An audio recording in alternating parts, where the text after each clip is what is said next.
মজাত মই মিনহাছ এই মুহূৰ্তত লৈ আহিছো এটা গুৰুত্বপূৰ্ণ খবৰ ইতিমধ্যে অসমত দ্বিতীয় গৰাকী HMPV ভাইৰাছ আক্ৰান্ত ব্যক্তি ধৰা পৰিছে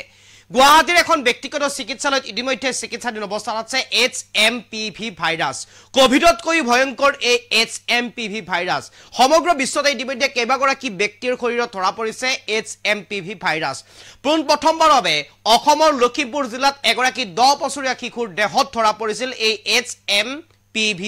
ভাইৰাছ আৰু HMPV ভাইৰাছ প্ৰথম লখিমপুৰত ধৰা পৰাৰ পিছতেই সতৰ্ক হৈ পৰিছিল স্বাস্থ্য বিভাগকে ধৰি বিতৰ কৰি ৰাজ্য চৰকাৰ আৰু আজিৰ দিনটোত ৭৫ বছৰীয়া এগৰাকী মহিলাৰ শৰীৰত ধৰা পৰিছে HMPV ভাইৰাছ আপুনি সাৱধান হ'ব লাগিব আপোনাৰ শৰীৰত যদিহে জ্বৰ চৰ্দি কাহ অথবা আপোনাৰ শৰীৰ দুৰ্বল লাগিছে তেনেহলে আপুনি সাৱধান হ'ব লাগিব কি কি সতৰ্কতা আপুনি অৱলম্বন কৰিব লাগিব কেনেদৰে আপুনি থাকিব লাগিব জ্বৰ চৰ্দি কাহ শৰীৰ দুৰ্বল যদি আপোনাৰ হৈ আছে তেনেহলে আপুনি অত্যাধিক ভাৰত আপুনি সচেতন হোৱাটো প্ৰয়োজন চিকিৎসকৰ পৰামৰ্শ লোৱাটো আপোনাৰ প্ৰয়োজন যদিহে আপুনি এনে ধৰণৰ সমস্যাৰ সন্মুখীন হৈ আছে বৰ্তমান সময়ত তেনেহলে আপুনি সাৱধান হ'ব লাগিব এই মুহূৰ্তত সবিশেষ এই মুহূৰ্তত সবিশেষ লইবৰ কাৰণে চেষ্টা কৰিছো সাৱধান হওক যদিহে জ্বৰ চৰ্দি কাহ হৈছে আপোনাৰ যদি জ্বৰ চৰ্দি কাহ হৈ আছে তেনেহলে আপুনি সাৱধান হ'ব লাগিব দেশত ভয়াৱহভাৱে বৃদ্ধি পাইছে HMPV ভাইৰাছ HMPV ভাইৰাছ ইতিমধ্যে দেশত ভয়ানকভাৱে আগবাঢ়ি আহিছে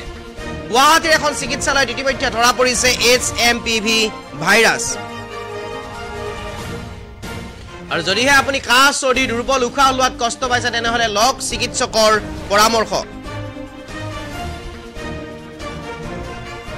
যদিহে আপুনি কাহ চৰ্দি জ্বৰ এইসমূহ লক্ষণে আপোনাৰ দেখা দিছে তেনেহলে অৱহেলা নকৰিব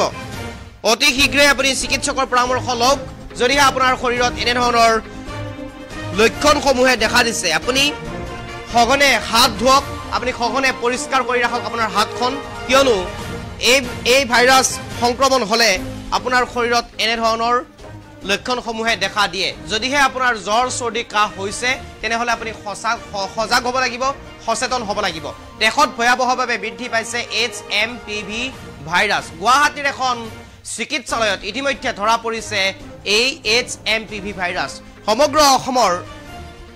ইতিমধ্যে দুজনকৈ ব্যক্তিৰ শৰীৰত এই ধৰা পৰিছে এই ভাইৰাছবিধ প্ৰথমে লখিমপুৰৰ এগৰাকী শিশুৰ শৰীৰত ধৰা পৰিছিল 10 বছৰীয়া এগৰাকী শিশুৰ শৰীৰত ধৰা পৰিছিল এই HMPV ভাইৰাছ আৰু তাৰ পিছতেই ডিব্ৰুগড় মেডিকেল কলেজত ভৰ্তি কৰোৱা হৈছিল চিকিৎসা চলি আছে বৰ্তমান এইগৰাকী শিশুৰ আৰু ইতিমধ্যে আজিৰ দিনটোত গুৱাহাটী মাজমজিয়াত এগৰাকী ৭৫ বছৰ গৰকা এগৰাকী মহিলাৰ শৰীৰত